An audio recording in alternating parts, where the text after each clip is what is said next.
Mga kababayan, isa na namang low pressure area ang nabuo sa loob ng Philippine Area of Responsibility. Kung magdadala ba yan ng pag-ulan ngayong weekend at ang mga lugar na posibleng maapektuhan, alamin natin kay Pag-asa Weather Specialist John Manalo.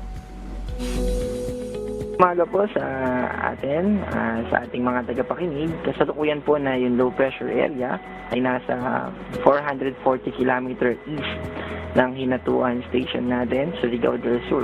Ito po ay associated or naka-embed siya dun sa tinatawag natin ITCZ or Intertropical Convergence Zone na nakaka-apekto lalo na sa Mindanao.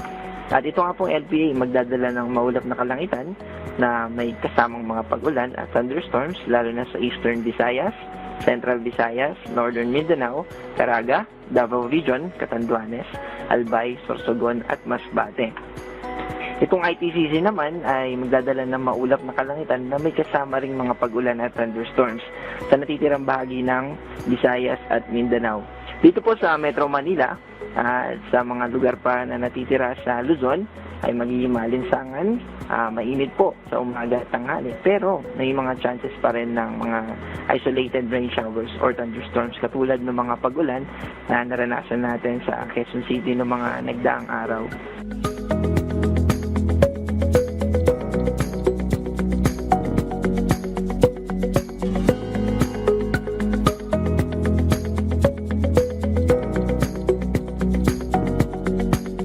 And yung LPA po na ating minomonitor ay maliit po yung chance na mag-develop siya sa isang bagyo pero hindi natin inaalis yung possibility na mag-develop siya.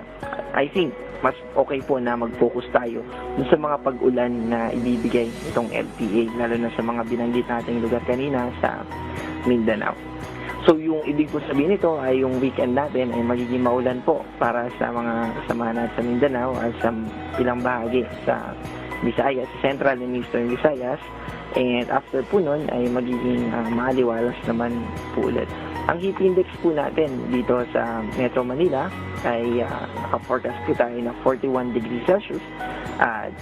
Well, short siya ng 1 degree Celsius bago siya maging danger category. Pero itong 41 ay still can induce heat cramps, yung mga heat-related illnesses na maaari natin or discomfort na maaari natin na naranasan. Mataas din po yung mga heat index natin dito sa Ilocos Sur, sa Pangasinan, sa Nueva Vizcaya, sa Isabela, sa Aurora, sa Ibas, Zambales, sa Nueva Ecija, sa Olonga po, sa Bulacan, sa Tarlac, at sa Calabarzon, sa Mimaropa, at sa Bicol Region naman po ay focus tayo sa Camarines Sur at saka sa Catanduanes.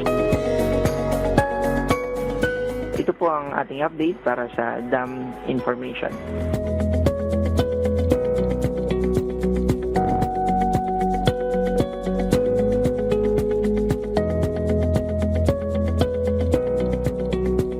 Yan po yung ating update mula sa DOST Pag-asa. Ako po si John Manalo. Mag-ingat po tayo.